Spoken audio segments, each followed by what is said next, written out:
नमस्कार दोस्तों, स्वागत है आपका हमारे YouTube चैनल एग्ज़ाम पॉइंट में।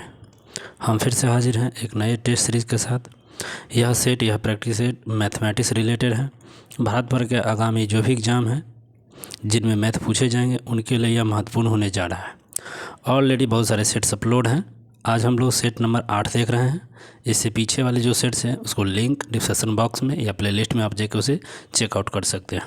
आप देख सकते हैं बिहार सिविल कोड संबंधित कभी मैंने बहुत सारे सेट्स को अपलोड किए हैं, आप उन्हें भी जाके देख सकते हैं। ठीक है, तो हम लोग सीधा चलेंगे क्वेश्चन पर। लेकिन उससे पहले अगर वीडियो को पहली बार देख रहे हैं तो सब्सक्राइब करके बेल आइकन को दबा दीजिए।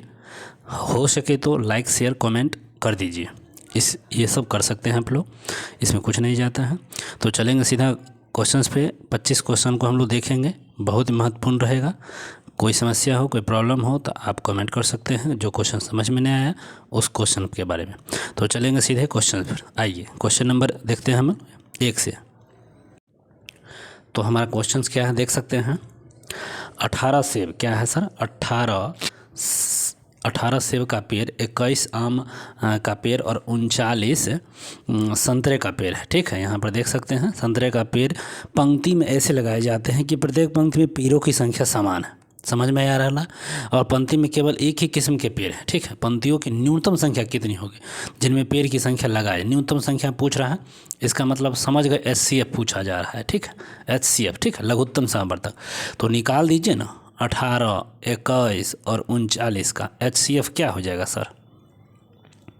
देख सकते हैं यहाँ पे आराम से। छत्रिक 18, शतिया 21 और तृतीया 39, सब में 3 कॉमन आ गया सर। 3 आ गया सीधा सीधी।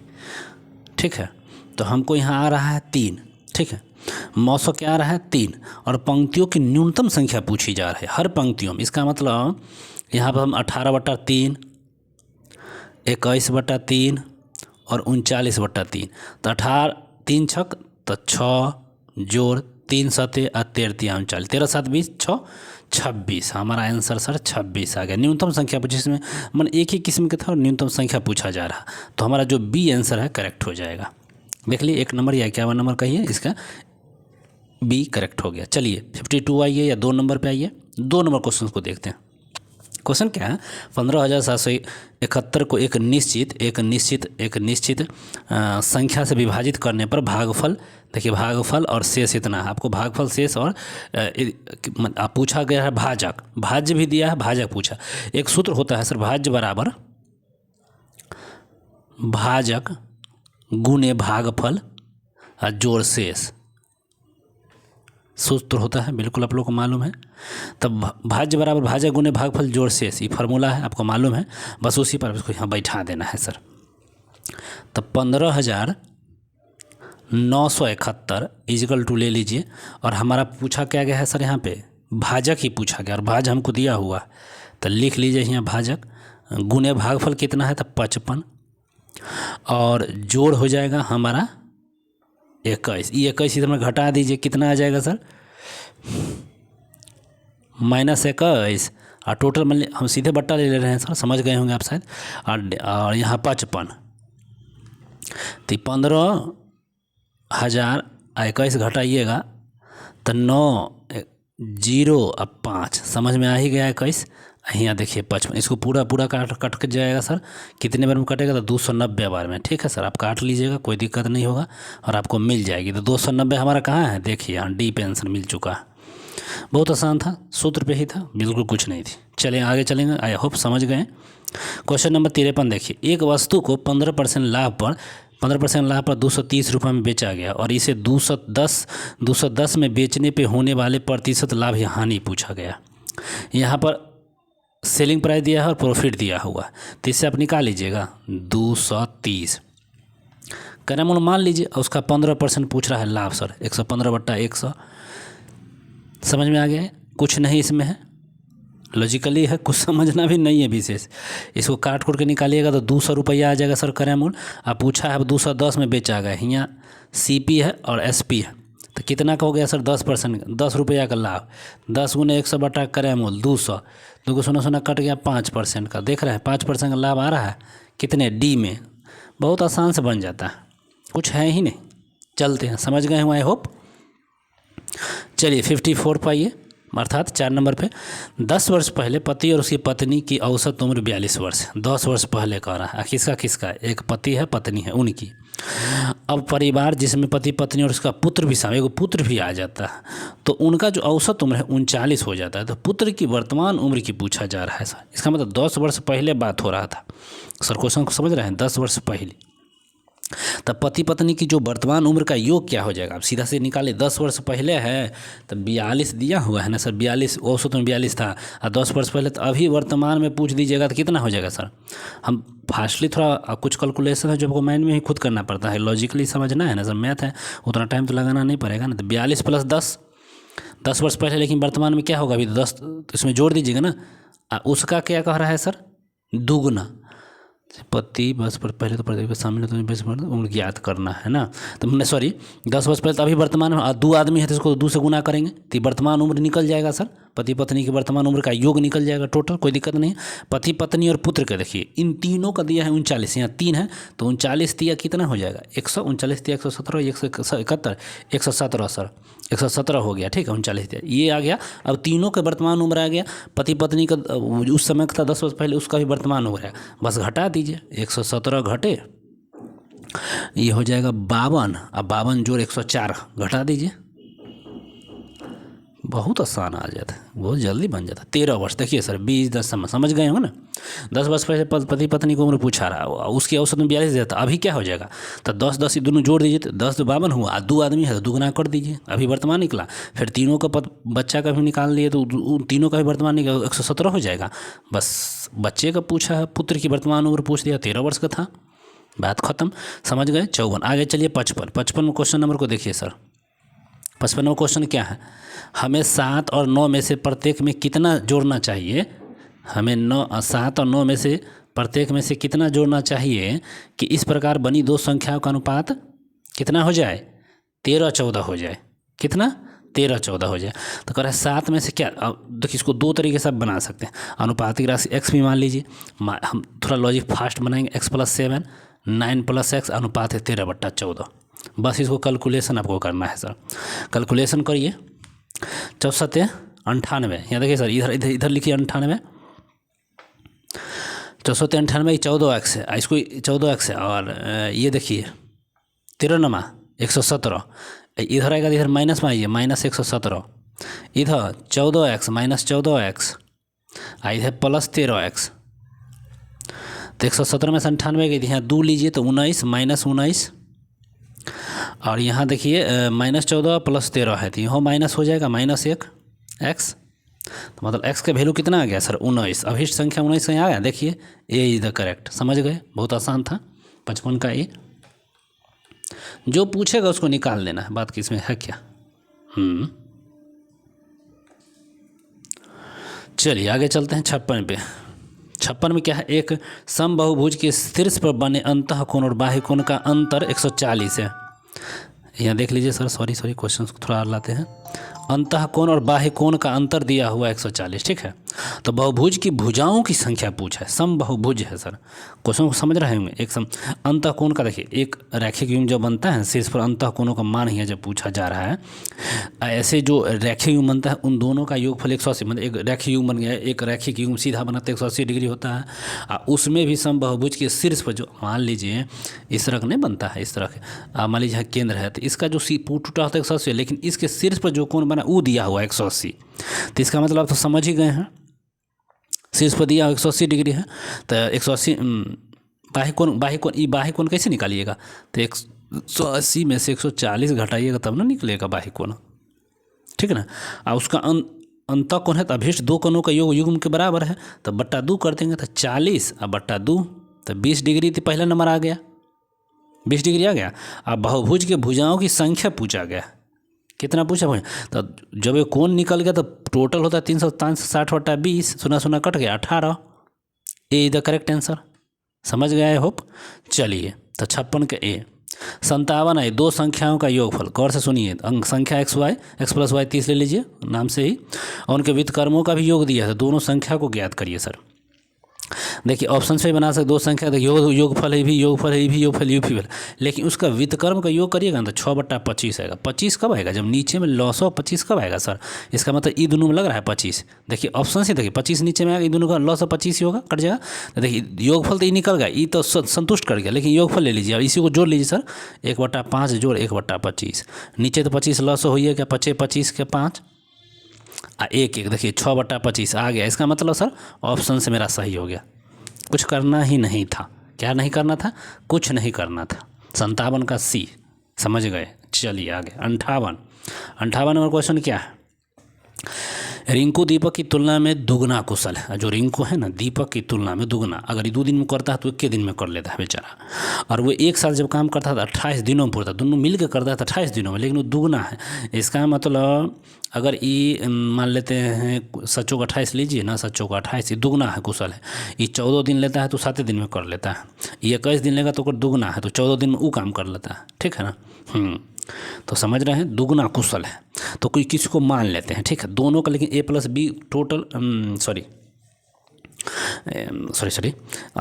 क्षमता कर देखिए, क्षमता का उल्टा कार्य होता है 2:1 है, ये क्षमता में ले लीजिए, पावर में है, क्षमता का उल्टा कार्य में आ जाएगा, ठीक है।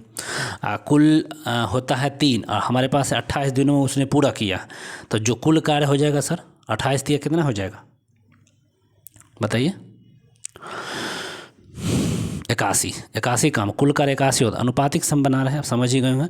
तो रिंकू द्वारा अकेले कार्य करता है, कुल अकेले। रिंकू को पूछा तो अनुपातिक रहती है 2 है ना, वो दुगुना कुशल है ना, कार्य का उल्टा क्षमता, क्षमता का उल्टा कार्य। तो हमारे पास कितना था? टोटल कार्य है 81 और रिंकू कर दिया 2 भाग में, 28 था ना, 8 3 24 हो जाएगा ना, 28 × 3, 2 3 है, 28 × 3 14 42 हो जाएगा सर, यहाँ 2 से कट जाएगा तो 14 होगा, 14 × 3 42 दिन है कहाँ पर? देखिए डी इज द करेक्ट। नहीं समझे सर? कार्य और क्षमता का दिया हुआ है, कार्य क्षमता जो है 2:1 अनुपात है, उसका उल्टा होता है कुल कितना हो गया? यहाँ 3 हुआ, और कुल कार्य है दोनों मिल करता है 28 दिनों, तो अनुपात टोटल कितना हो जाएगा? 84 होता है ना। मैंने 28 × 3 हो जाता है सीधा सीधी। और इनको पूछा दुगना कुशल कार्य को, तो भाग लगा दिए, निकल गया। चलिए समझ गए होंगे आई होप। चलिए 69 नंबर पर, सॉरी 59 नंबर पर 59, 7/6 + 5 को 6 से विभाजित किया जाना है। बहुत VBA question, most VBA question अक्सर पूछा जाता है। 7/6 को 6 और +5 को 6 से विभाजित किया जाए तो पूछ रहा है, ठीक है। यहाँ क्या कर रहा है? इसका पूछा जा रहा है, तो शेषफल पूछा जा रहा है, ठीक है। तो प्राप्त शेषफल क्या होगा? तो चलिए इसमें कुछ है भी नहीं, अब हम इसको 7/6 है तो सर इसको लिख सकते हैं 6 + 1/6 अब +5 और 6 से विभाजित दे देंगे।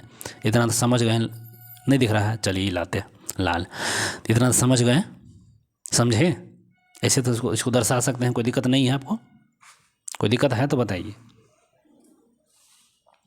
तो पूरा इसमें भाग लग जाए तो 1 पे पावर ना 6 आ गया, +5/6। जब अलग अलग इसको भाग दे दीजिएगा तो खत्म ही नहीं होगा, 6 निकल ही नहीं जाएगा सर, हैं? तो टोटल योगफल भी 6 होगा, 6/6 = 1, बात खत्म। तो शेषफल 1 आता है, नहीं 6 में 6 कट गया तो शेषफल तो यहाँ खत्म नहीं, 0 हो जाएगा, सॉरी 0 हो जाएगा सर, 1 कहाँ से आएगा? तो ये हमारा शेषफल 0 हो जाता है। चलिए 60 का ए, नहीं 59 का ए है, 60 नंबर को देखना है सर। 3 5 0 6 अंकों का प्रयोग करते हुए बनने वाली 4 अंकों की सबसे छोटी संख्या कौन सी होगी? अब देखिए सबसे 4 अंकों की सबसे छोटी संख्या क्या होती है? 4 × 9। 4 अंकों की सबसे छोटी संख्या क्या होती है? 4 × 9 सर, ठीक है। अब इससे बनने वाली सबसे छोटी संख्या इसे पूछा है, तो 3 5 0 6, इसका 4 अंकों की सबसे छोटी मत ऐसा ही होगा, सबसे 0 सबसे छोटी क्या होगा? 3 0 5 6 सबसे छोटी संख्या। तो यही ऑप्शन के भी हिसाब से यहाँ आप देख सकते हैं, देख रहे हैं ना सर? ऑप्शन भी देख लीजिए, सबसे छोटी संख्या पूछ रहा है, 4 अंकों की सबसे छोटी संख्या। तो पहला नंबर तो ये तो दोनों तो नहीं हो, 3 अंकों का आ गया, रहा बता ई और ये में, तो 4 अंकों की सबसे छोटी संख्या ए है, बात खत्म। नहीं हाँ 5 0 0 6 5 4 अंकों की संख्या ऑप्शन के हिसाब से नहीं, ये आपका हाँ यही ठीक है, बिल्कुल सही है, 4 अंकों की पूछा।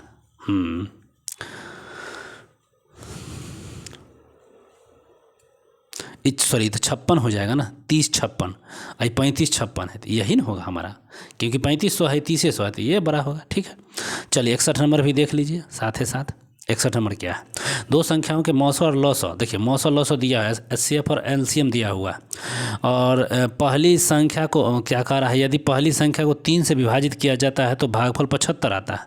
दूसरी संख्या ज्ञात कीजिए। लीजिए तो सूत्र से जानवे करते हैं, पहली संख्या गुने दूसरी संख्या, एलसीएम गुने एचसीएफ, ये तो सूत्र होता है। तो दूसरी संख्या, तो इसको हम लिख सकते हैं ना, सीधा सीधा ये लॉजिक है, तो हमको सीधा दूसरी संख्या निकालना है, मतलब एलसीएम गुने एचसीएफ बट्टा पहली संख्या। तो कितना है, 75 गुने 450 बट्टा क्या कर रहा है, पहली संख्या को, पहली संख्या क्या है, तो एक सपोजली हम कुछ मान लेते हैं, पहली संख्या 75 है, क्योंकि मौसो दिया है तो मिनिमम होता है और फैक्टर का वो होता है, तो 75 का है। पहली संख्या को 3 से विभाजित करिए, अब पहली संख्या को यहाँ 3 से विभाजित करिएगा तो अनुपातिक राशि तो उलट जाता है।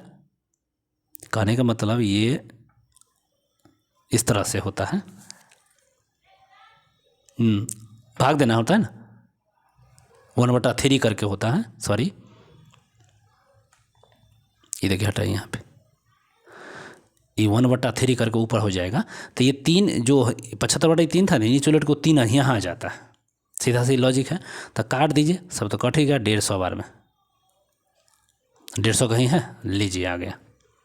तो 61 का डी। आगे चलेंगे 62, एक बॉक्स में 110 रुपये रखल है, जिनमें से 1 2 3 के अनुपात में रुपये भी है, 50 पैसे के है, 25 पैसे के सिक्के शामिल, 1 रुपये के भी है, तो सब सिक्का। तब 50 पैसे के सिक्कों की संख्या कितनी होगी सो पूछ रहा है। अब अनुपातिक राशि भी इसको मान सकते हैं, मान 1 रुपया का x है, अब 50 पैसों में दूगो मतलब 2x हो जाएगा ना, 1/, इस तरह से भाग लगाइए। यहाँ अनुपातिक राशियाँ हैं, तो 1 रुपया का x हो जाएगा, और 50 पैसा वाला हो जाएगा 2x, और या 25 पैसे का वाला कितना हो जाएगा 3x, क्योंकि उस भाग में पूरा कट जाता है। तो 3 2 5 1 6x जोड़ दीजिए, सीधा सीधी बात है।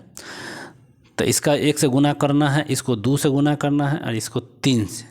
तो 50 पैसा का 4 गो हो जाएगा ना, 25 पैसा का 2, तो बट्टा में करेंगे तो x प्लस ये तो हुई गुणोत्पाद x, हमारे पास 2 50 पैसे 2 गो होता है, 2x हुआ, और अनुपातिक राशि भी यहाँ कि हमको बदलना है, 2x बट्टा 2, यहाँ 3x बटा 4 इजकल टू टोटल पैसा रुपया मिल गया।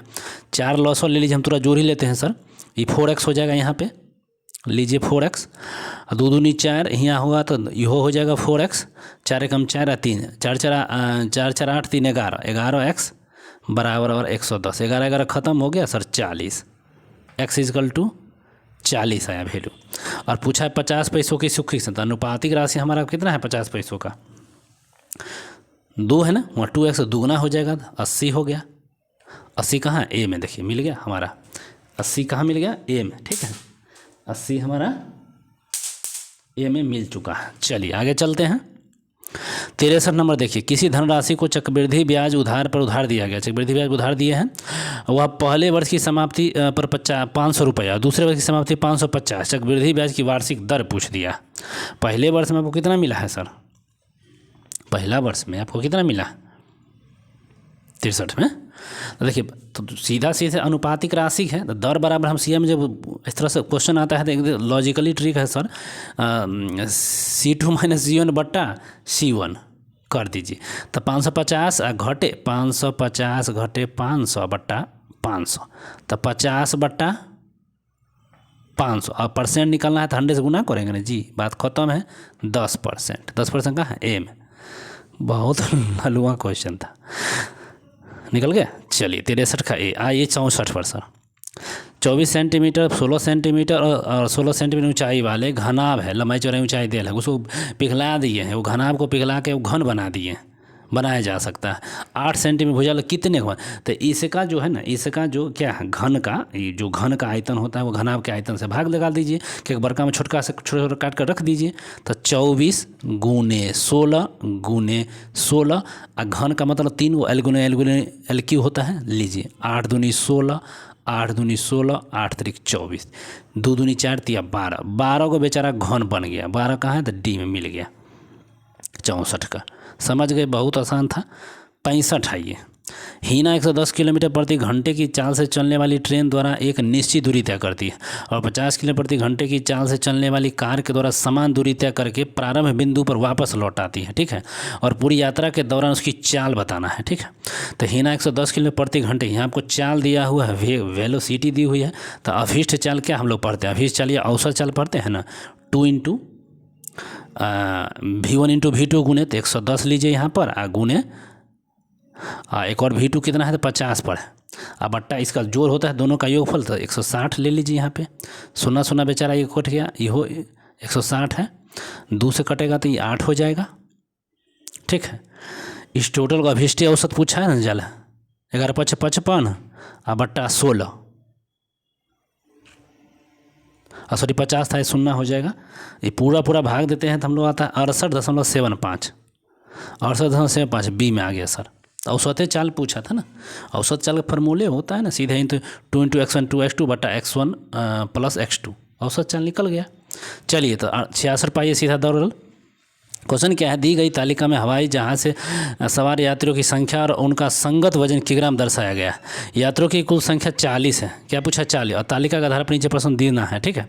सभी 40 यात्रियों का औसत वजन पूछ दिया है, जितना 40 हुआ है उसका औसत वजन, तो यात्रियों की संख्या इस सब जोड़ने पर कितना आता है 40, ठीक है।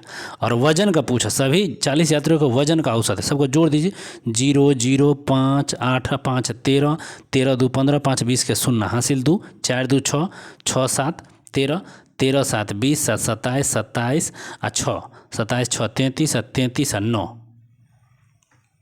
42। इसमें हमारे पास 40 था, लीजिए तुरंत निकाल देते हैं, औसत तो निकालना था। तो औसत हम लोग निकाल रहे हैं तो कितना रहा है, सॉरी बारंबारता था, बारंबारता तालिका में आया था, सॉरी बारंबार, ये दोनों का गुणनफल क्या होगा, ये दोनों का गुणनफल का योग हो जाएगा, दोनों का गुणनफल का योग। तो देखिए दोनों गुणनफल योग करिएगा, सीधा हम बता देते हैं, हम ऑलरेडी बनाए हैं। तो 2631 इसका आएगा, और उसके बाद 40 से क्योंकि टोटल संख्या से भाग दीजिएगा तो आपका आ जाएगा 65.77। तो 65.77 यहाँ पर है ए। 66 के हम देखिए, क्योंकि यात्रियों की संख्या वजन संख्या गुणन के हम लोग पढ़ते हैं ना, डेल्टा x fx1 बट्टा f टोटल का योग fx, जब हम बारंबारता वाला पढ़े ना, समुच्चय वाला पढ़े, तो उस तरह से बनता है। चलिए 67 पे आइए सीधा। 67 में क्या है, एक पार्टी में 20 व्यक्ति हैं, एगो पार्टी उसमें 20 व्यक्ति हैं और प्रत्येक व्यक्ति ने अन्य व्यक्ति से हाथ मिलाया 20 व्यक्ति, और कुल कितनी बार हाथ मिला गया। तो हम इसमें हम लोग फार्मूला भी पढ़े हैं, n × n-1/2 हाथ मिलाने का, n × n या n² - n/2, तो n² कर लीजिए, कुल हाथ मिलाने का n² होता है ना, b × 20 - 1 हो जाएगा 19, और बट्टा n कितना है, तो फिर हमारे पास /2 2 न करेंगे, सॉरी 2 हो जाएगा। तो 10 और 10 × 90 190 बार हाथ मिलाया गया, बात खत्म। 67 के सी। समीकरण देखिए 68 वाला समीकरण मेरे पास ये दिया है, इसके मूल निकालना है, तो तोड़ लीजिए ना, इसमें क्या लिखल है, क्योंकि यहाँ 4 3 7 दोनों प्लस जोड़ है, तो जोड़ के बनाएंगे, तो x² - 4x + 3x + 12 = 0। ऊपर में क्या है 0 इधर आ गया, तो यहाँ x कॉमन ले लीजिए, x - 4 एगो इस समीकरण हो गया, ये इतना का। अब ये दोनों की इधर करेंगे, अब +3 कॉमन ले लेंगे, तो यहाँ हो जाएगा x।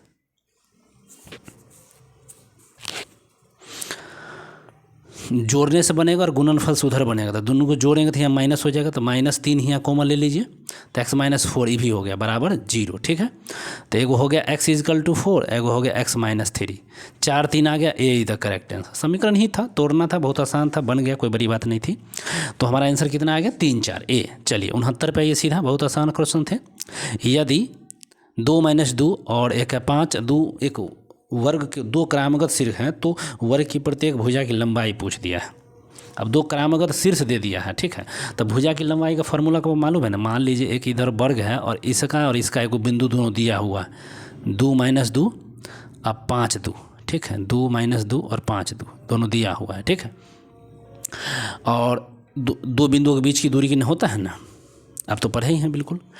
तो हम लोग क्या पढ़े हैं, y2 - y1, y2 या x2 - x1, x2 x2 minus x1, तो x2 माइनस x1 देखिए सीधे बीच की दूरी निकालते हैं, रूट अंडर x2 माइनस, तो 2 माइनस 5 का whole square plus minus two, यहाँ -2 है और -2 और फिर -2 का होल स्क्वायर, तो 2 माइनस 3 यहाँ 3 का स्क्वायर हो जाता है 9, जोड़ ये दोनों जोड़ ही दीजिए, 2 2 4 4 16 होगा, 16 9 25, 25 के वर्गमूल 5 आंसर है कहीं पे डी मिल गया सर। चलिए आसान था, दो बिंदुओं के बीच की दूरी समझते हैं।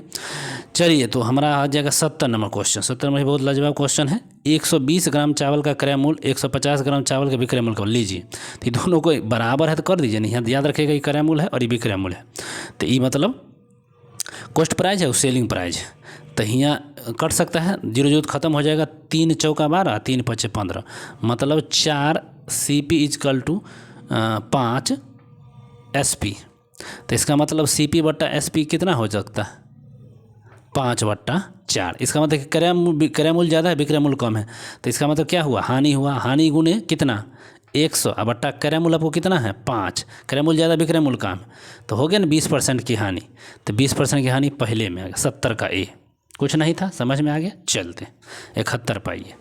71 नंबर क्वेश्चन क्या है यहाँ देखिए,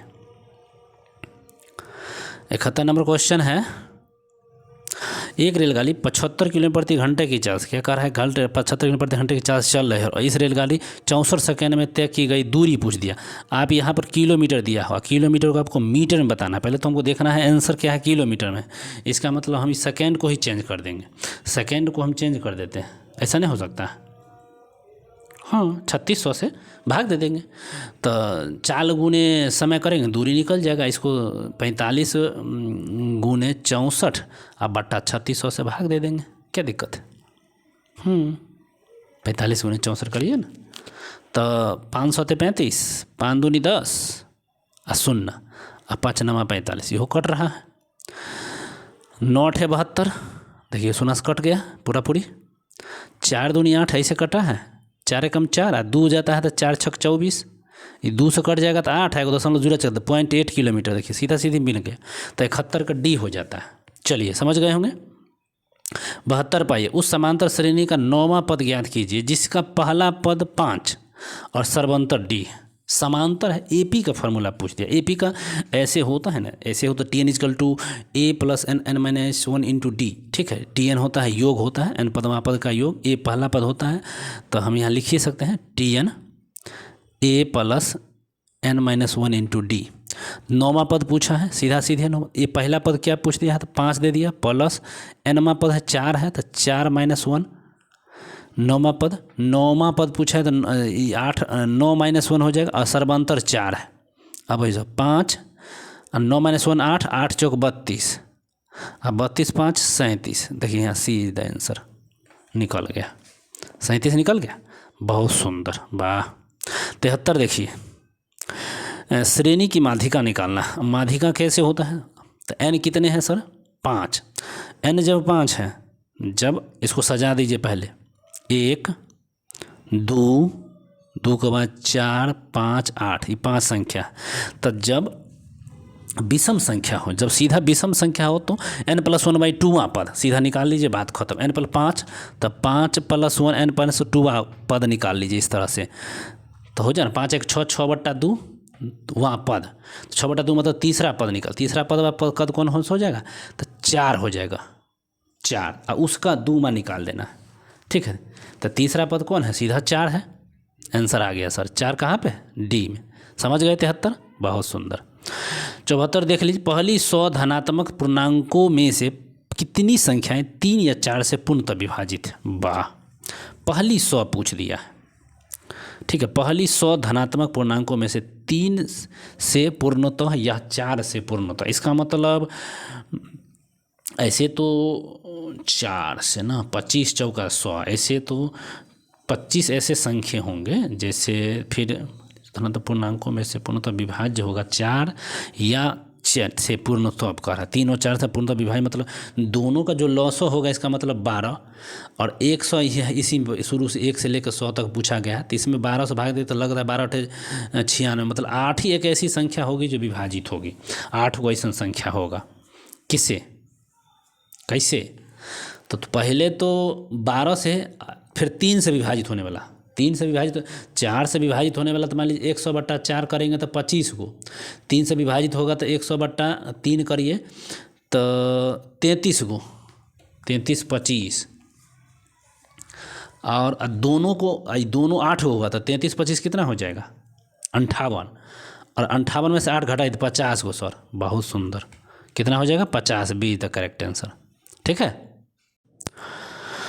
लीजिए और अंतिम, इस वीडियो का अंतिम प्रश्न है, तो चलिए इसको हम लोग डील कर लें। निम्नलिखित समीकरण के आधार पर ए और बी का मान ज्ञात करना है। जो ए बी है इसका मान ज्ञात है।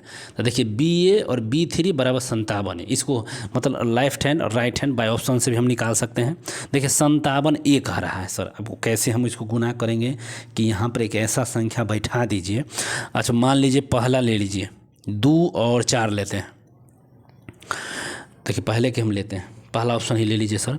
यहाँ पे अगर हम ए को 2 लिए, यहाँ 2 ले लीजिए, और बी को 4 लिए तो 42 गुने 43 होगा। तो देखिए 3 दूनी 6 होगा तो अंतिम अंक में यहाँ, लेकिन हम 8 रखेंगे तो 2 है, गलत हो गया, बात ख़त्म रखिए। ठीक है, चलिए तो ये गलत हो गया, आप समझ गए। चलिए अब हम लेते हैं दूसरा ऑप्शन लेते हैं। तो बी है 5, तो यहाँ 5 और ए कितना है 53 गुने बी है 5 और 5 गुने 3, इसका मतलब 3 3 9।